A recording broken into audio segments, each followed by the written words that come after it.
24강입니다. 117쪽이군요. 지금 우리는 낭만주의의 본질에 대해서 공부하고 있습니다. 책을 확인해 보겠습니다. 쪽수를요. 105쪽부터 로망주의 본질 이렇게 되어 있습니다. 낭만주의요. 자, 낭만주의 본질에서 네 번째, 통일과 권위의 탐구입니다.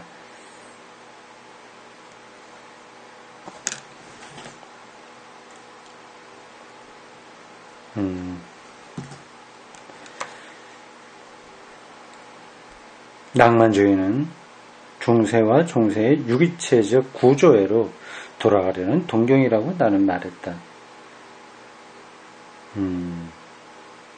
유기체적 구조. 유기적이라고 하는 건 서로 연결되어 있다고 하는 거거든요. 모든 세상이 연결되어 있으니까 각각의 강조보다는 전체를 강조하게 되죠. 그리고 그 전체는 각각보다 훨씬 더 삶의 다이나믹을 나타내는 겁니다. 그러나 이 유기체적 구조는 언제나 계층적 구조와 일치한다. 큰 도시에서는 어느 정도 비계층적, 비권위적 요소가 있는데 이 경우에는 유기체적이라고 말해도 다만 한정된 범위 안에서만 그렇게 말할 수밖에 없다. 이것은 흥미있는 일이다. 통틀어 말하면 유기체적인 것은 계층적인 성격을 가진다. 계층적, 사회, 부자 있고 가난한 사람이 있고 이거 계층을 얘기하는 것 같은데 좀 더 따라가 보겠습니다. 유기체적 성격은 자연 안에 있는 유기체적인 성격에서 쉽게 끌어낼 수 있다. 유기체적인 인간도 계층적으로 되어 있다. 중심에 놓인 나는 모든 것을 방향짓는 계층 구조의 정점이다. 이처럼 권위재건에 있는 권위재건 낭만주의 강력한 요소가 되는데 여기서 미국 혁명과 프랑스 혁명의 민주적인 경향에 대한 반동이 생겨났다. 반동이 오히려 민주적인 것에 대한 반동이 생겨났다고 하네요. 우리는 그 반동을 독일형의 낭만주의에서 똑똑해 볼 수 있는데 그 점은 프랑스에서도 보인다. 만일 여러분이 드골과 같은 인물을 2차 세계대전에 프랑스를 끌어가던 대통령이요. 인물을 이해하려고 한다면 프랑스에서 되풀이해서 그 모습을 보여온 낭만주의 전통과 계층적으로 지배되고 있는 유기체 욕구를 이해하지 않으면 안 된다. 하지 않으면 안 된다. 이런 중요하지 않은 것 같은데 쭉 나가겠습니다. 계층 체제에는 고립된 정치적 계층 체계라기보다는 종교적 정치적 계층 체제, 곧 정치적인 영역과 종교적 영역의 재통일의 귀환으로서 이해되었다. 보기를 들어 슐라이러 마흐가 제자 리카르트 로테, 슐라이러 마흐의 제자 리카르트 로테는 교회와 국가가 하나 되는 문화 이념에 대단한 흥미를 가지고 있었다.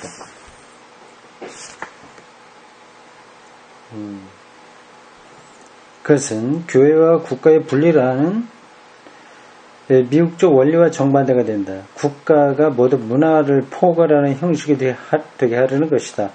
헤겔, 슐라이러 마흐, 로테 다 나옵니다. 헤겔이 국가를 신적인 것의 지상적 표현이라고 불렀을 때 우리는 그것에게도 같은 것을 본다. 그러나 이 사상을 오해해서는 안 된다. 이러한 사람들이 국가를 신적인 것의 지상 표현이라고 말할 때 또는 보네포가 신적인 것을 참된 현현으로서 종교적 영역을 말하지 않고 세속적 세계를 말할 때 그들은 국가를 정치가의 손에 놓여있는 행정기구로서 생각하고 있지는 않았다. 훨씬 더 고차원적인 것을 생각하는 거죠. 이것은 교회와 국가의 분리를 전제한 국가의 자유, 민주주의적 개념이다. 그 대신 그들은 국가를 모든 문화활동의 통일로서 생각하고 있었다. 그것은 국가에 대한 문화적 개념이다. 정치적 측면은 종교적 문화적 측면보다 결정적인 것은 아니다. 문화적인 것을 더 높게 평가하면서 국가를 신적인 것의 표현으로 하군요. 확실히 여러분이 이러한 국가 개념을 염두에 둔다면 여러분은 그리스의 도시국가의 낭만주의적으로 들어갈 수 있다. 그렇군요. 그리스의 도시국가 폴리스죠. 근데 사실 국가가 그렇게 문화적으로 성숙된 거를 계속 유지할 수 있을까요? 여기에는 종교가 정치 생활 곁에 있지는 않았다. 모든 정치 생활은 신들의 임재에 침투되어 있었고 도시의 관리들은 또한 사제들이 되었다. 만일 여러분이 헤겔의 초기 단편들을 읽는다면 사상 전체의 가장 중요한 부분으로서 국가와 교회의 동일성을 포함한 그리스 도시국가의 낭만주의적 묘사를 발견하게 될 것이다. 낭만주의, 유기적이라고 하는 뜻을 갖고 있는 쪽에서 볼 때의 표현입니다. 낭만주의 시인의 한 사람이 노발리스는 그리스도교 아니면 유럽 이라는 제목의 유명한 팜플렛 또는 에세이를 썼다. 독일 어군요. 디 크리스텐하이 기독교 오더 아니면 오이로파 유럽. 여기에서 그는 전 유럽에 걸쳐서 문화 전체를 종교적인 것 안에 재결합하고 유럽의 모든 나라를 가르는 경계선을 극복하고 교황과 맞먹는 종교적 전투적 권위에 의해서 유럽을 재건하는 일을 기술했다. 이 에세이에서 노발리스는 낭만주의적 인간의 미래 사회에 대해서 그리고 미래 사회에 대해서 그리고 있었던 이미지를 기술했던 것이다. 그래 넘어갑시다. 5번 낭만주의에 나타난 부정적인 것과 마성적인 것 비판을 하는 겁니다. 이제 낭만주의의 부성적, 마성적 측면에 관해서 몇 가지 말하는 게 좋겠다.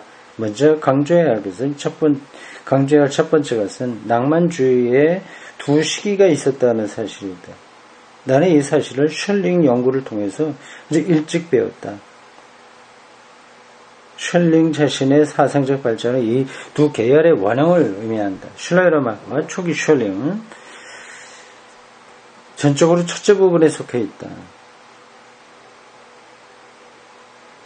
첫째 시기예요. 그러는 다음으로 후기 셜링과 케르케가르드는 둘째 부분에 속해 있다. 아마도 19세기의 20년대에서 첫 번째 부분에서 두 번째 부분으로 나가는 이행이 일어났다고 할 수 있겠다. 실존주의 철학이 대두되면서 그러한 변화가 일어난가 봐요. 낭만주의의 첫 번째, 두 번째 두 시기로 갈린다고 하는 겁니다. 낭만주의 제1기는 무한한 것이 유한한 것 안에 현존한다는 것을 강조한다. 앞에서 우리가 본 겁니다. 무한과 유한의 관계요. 슐라이러마커 발전에서 이것을 무엇을 의미하는가를 다음에 보게 될 것이다. 두 번째 시기에는 다른 일이 일어났다. 깊이의 차원의 발견인 것이다. 아하, 깊이 알겠어요. 깊이. 무한과 무한한 것이 유한 안에 있다 하는 것 자체가 깊은 건데, 아하, 새롭게 발견했다고 할 수 있을까요?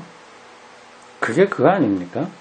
무한한 것이 신적인 것의 차원으로 높여지기도 하고 마성적인 것의 차원으로 떨어지기도 한다.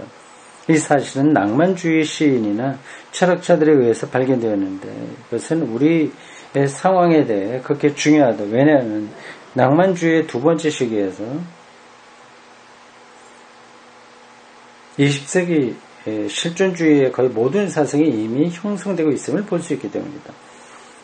바로 앞에서 저도 두 번째 시기로 이행된 것이 이제 실존주의가 대두됐기 때문이라고 말씀드렸어요. 이 두 시기를 구분하긴 하지만 굳이 이렇게 크게 구분되는 건 아닙니다. 이미 첫 번째 시기에 두 번째 게 다 들어있다고 볼 수 있죠. 20세기 실존주의는 케르케고르에 의해서뿐만 아니라 셜링의 제2기에 의해서, 먼저 셜링에 의해서 살고 있다. 살고 있다기보다는 그게 이미 나타났다 그거죠.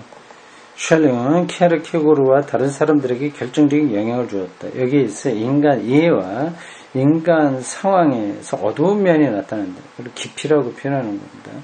실존적 깊이, 어두움이죠. 불안, 고독, 죽음 이런 것들입니다. 무의식적인 것의 개념이 그 다음에 이어지는 20세기 전반에 걸쳐 오늘에 이르기까지 결정적으로 중요한 것이 된다. 여러분 모두가 알고 있으리라 생각하지만 이 무의식적인 것의 개념은 프로이트의 발명은 아니다. 발명이 아니라 발견이라고 해야 되죠. 무의식의 발견인데 이것은 실제로 낭만주의의 제2기보다 오래된 것이다. 우리는 이 개념을 야콥 베메, 프란츠 바더 그리고 그 밖에 사람들에게서 간접적으로 찾아볼 수 있지만 아마도 가장 중요한 것은 셜링의 자연 철학에서 나타난 무의식적인 것의 재발견과 표현이라 할 것이다. 그는 자연 철학 전체를 자연 철학이요. 전체를 무의식적인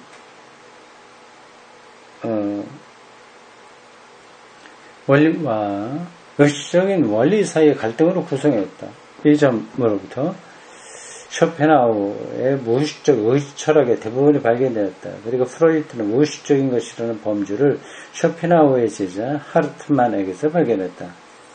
여러 철학자들과 심리학자들이 나오죠. 골치 아픕니다. 이렇게 저렇게 연결되어 있는데 이거 틀리의 설명을 통해서 우리가 소상하게 그 관계들을 다 따라가기는 힘듭니다. 아주 천천히 더 저런 거를 참고하면서 공부를 해야 되는데 거기까지는 가기 힘들고 대충 이런 흐름이다 정도로만 알면 되겠습니다. 그런데 프로이트는 심리학적 경험적 방법에 따라 그것을 더욱 확장시켰고 오늘 우리 주목에 초점이 되게 했다. 그러나 데카르트적인 의식, 데카르트는 훨씬 오래된 사람이에요. 데카르트적인 의식철학, 데카르트를 의식철학이라고 하는데 그 이유는 사유를 중요하게, 주관적인 사유를 중요하게 생각했기 때문입니다. 코기토 에르고 숨이라고 하는 경구에서 잘 나타나고 있습니다. 무의식적인 것을 실제로 발견하고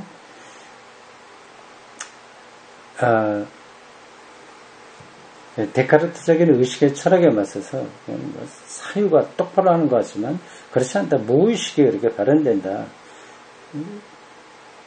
그거죠. 또 그것을 강력한 철학적인 말로서 표현한 것이 제2의 낭만주의였다. 하여튼 일기 이렇게 나눈다. 그런 정도만 알면 되겠습니다. 그런데 부정적인 것이 낭만주의에서는 마성적인 요소가 되었다. 그래서 부정적인 거예요. 여기서는 나쁘다는 부정적이 아니라 네거티브한 건데 나쁘다는 뜻만 가지고 있는 건 아니에요. 그래서 인간 혼의 마성적 깊이를 열어보인다. 그것은 이 계몽주의가 희미하게밖에 알지 못했던 것이다.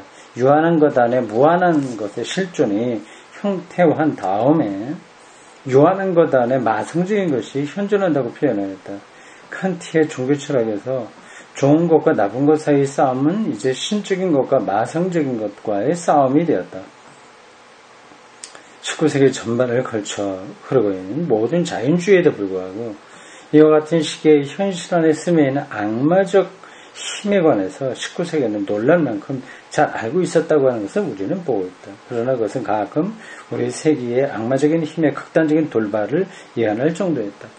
전쟁 같은 게 가장 대표적인 거죠. 자, 그 다음에 질문이 나옵니다.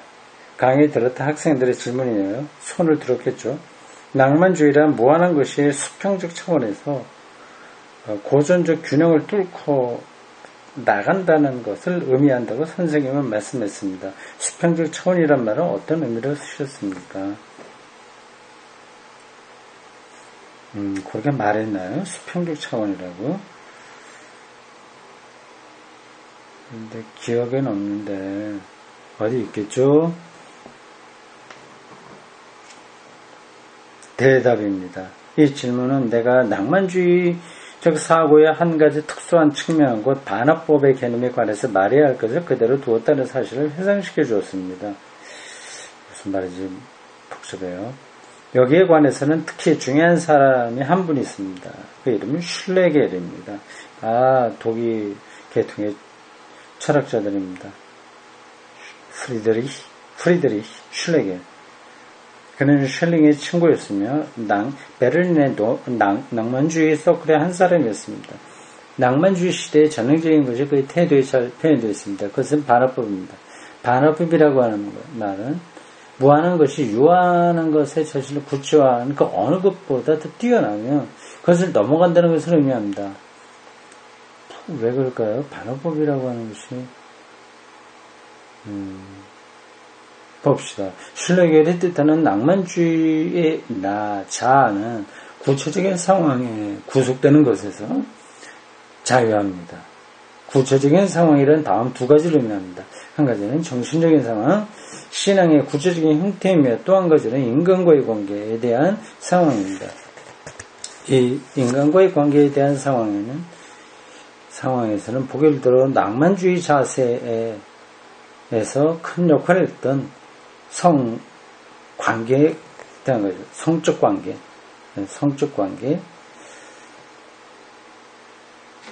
이 경우는 어느 특정한 유한한 상황을 타라적으로 넘어서는 개념이라고 할 수 있습니다.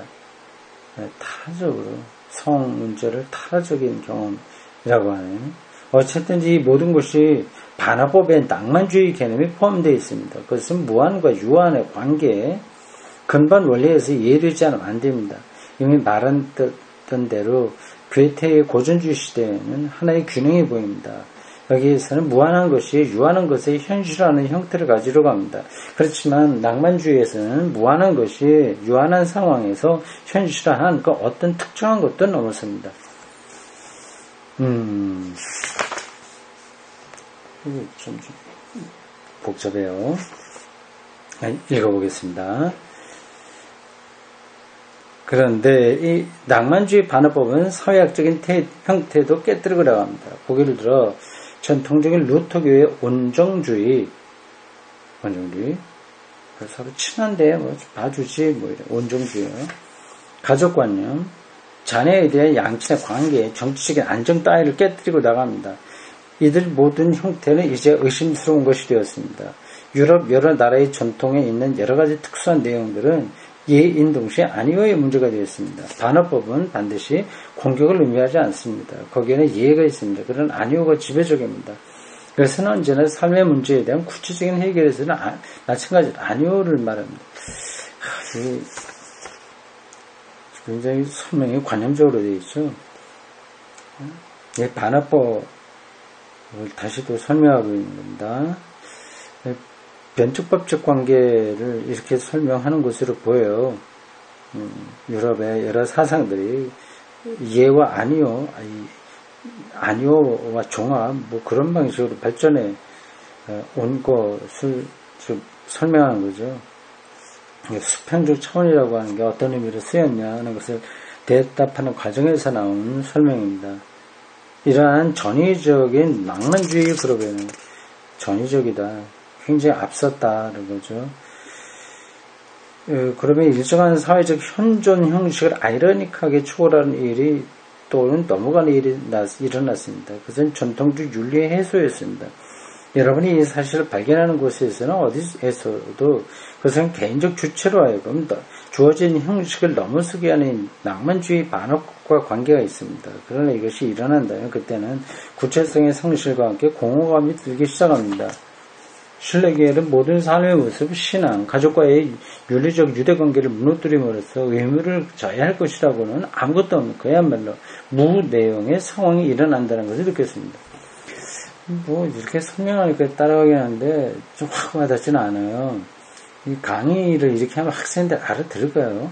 좀 더 구체적인 예를 들어야 될 것 같은데 그 당시 낭만주의, 뭐 전기, 후기 뭐 이렇게 나누면서 지금 설명하는 대목이 실제적으로 어떤 건지 좀 예를 들어서 설명하면 좋을 것 같은데요. 그게 안 나오네요. 뒤에 나올까요? 이것은 삶의 의미에 관해서 공허감을 가지게 하는 결과를 낳았습니다. 이제 여러분이 20세기 중심 가지고 삶의 의미의 문제, 젊은 세대들이 가지는 공허의 문제가 우리 세계의 근본적인 문제가 아니라는 거 이미 있었다고 하는 거죠. 우리는 우리 세계의 근본 문제라고 믿으려고 하지만 알 겁니다. 이미 전에 있었다. 이것은 낭만주의의 두 번째 시기에서 아주 강하게 나타나는 문제입니다. 나는 그 결과를 하나의 문장으로 나타낼 수 있습니다. 낭만주의의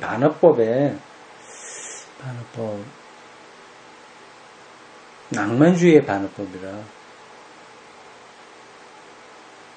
반어법의 가장 세련된 비판적 대표적 슐레겔은 로마 가톨릭 교인이 되었습니다. 그것은 그가 공허한 감정으로부터 그를 위해 이미 내용이 마련되어 있는 권위의 체계 아래 자신을 복종시키려고 하는 욕구를 가지게 되었다는 것을 의미합니다. 권위 체계에 자신을 복종시키려고 했었다.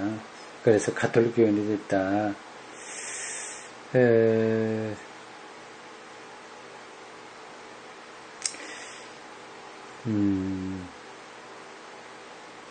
그 다음 이것은 19, 20세기를 걸쳐서 특히 세계대전 후에 세계대전이 두 번이나 일어났어요. 낭만주의, 계몽주의의 꿈이 다 깨진 거고요. 낭만주의로서도 이것에 대한 해결은 안 되고, 실존주의가 오히려 유럽을 중심으로 해서 일어났던 세계대전에 대한 철학적 반성으로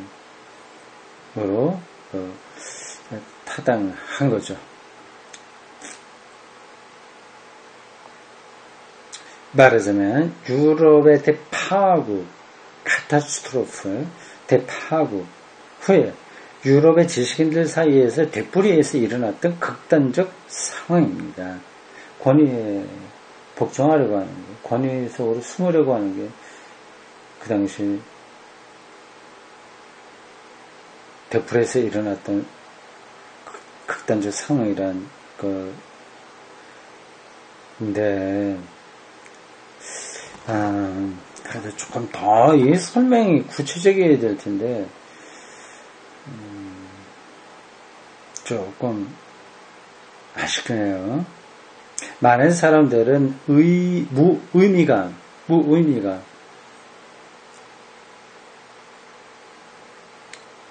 뭐로 하여 또는 규범적이고 구속력이 있어서 공동체를 낳을 가능성을 가진 내용의 결여감으로 하여 어딨습니다. 산산조각이 나고 뭐 아무것도 남지 않은 공허감 이런 것으로 인해서 품 안에 안아주는 보호해주는 어머니로서의 로마 가톨릭 교회로 들어갔습니다.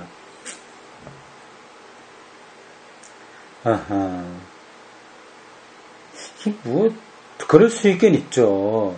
그렇다고 해서 이 로마 가톨릭 교회로 많은 사람들이 돌아갔다고 진단을 내릴 수 있을까요?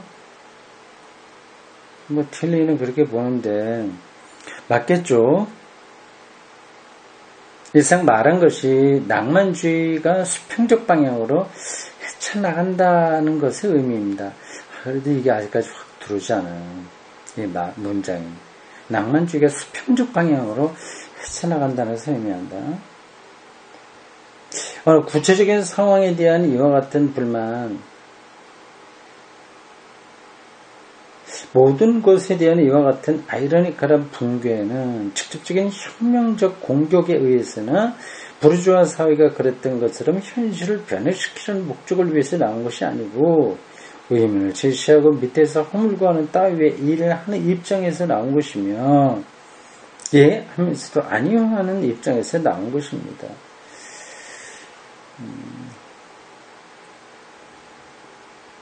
예와 아니요를 같이 하는 입장에서 나온 거다.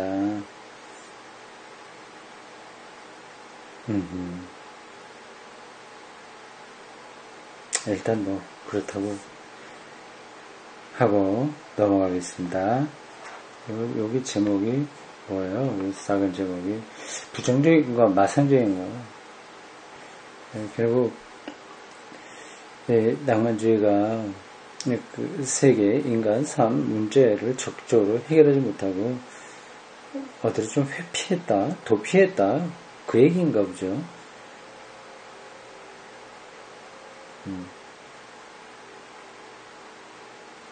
우리는 케르케고르에게서도 역시 이와 같은 사실을 많이 봅니다. 그는 혁명가이기엔 거리가 먼 사람입니다.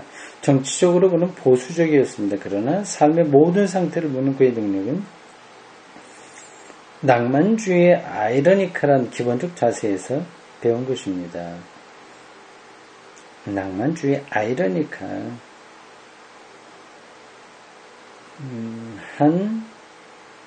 아이러니컬한 기본적 자세 예와 아니요 이거를 동시에 하는 입장을 가리켜서 아이러니컬한 기본 자세라고 말하는 것으로 보입니다. 자, 여기까지 해서 낭만주의의 본질이 뭐냐 하는 것을 정리한 겁니다. 그래서 소제목이 다음까지 되어 있습니다. 앞에서는 좀 쉽게 들어왔는데 뒤로 가서는 이게 더 복잡해지네요. 낭만주의의 본질 이렇게 해서 첫 번째는 무한과 유한. 유한 속에 무한이 들어왔다. 이게 좀 신비적이죠. 낭만주의, 신비적인 낭만주의를 할 수 있습니다. 2번, 낭만주의의 정서적, 심미적 요소. 네. 그게 두 번째고,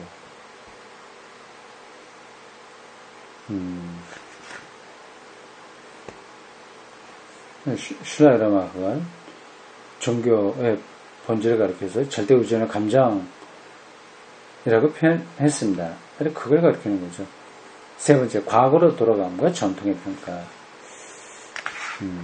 과거. 역사에서 나타난 것들을 찾아보는 거죠. 그게 낭만주의에서는 중요했습니다. 근데 미국에는 이제 그런 흐름이 없었다. 그냥 계몽주의에 떨어지고 낭만주의를 거치지 못했다. 그렇게 보고 있습니다. 네 번째, 통일과 권위의 탐구. 그게 이제 오늘 공부한 겁니다. 다섯 번째, 낭만, 부정적인 것과 마상적. 이렇게 되어 있습니다. 자, 낭만주의 좀 우리가 못 알아먹는 것도 있었지만 전체적으로는 괜찮은 공부였습니다. 여기까지.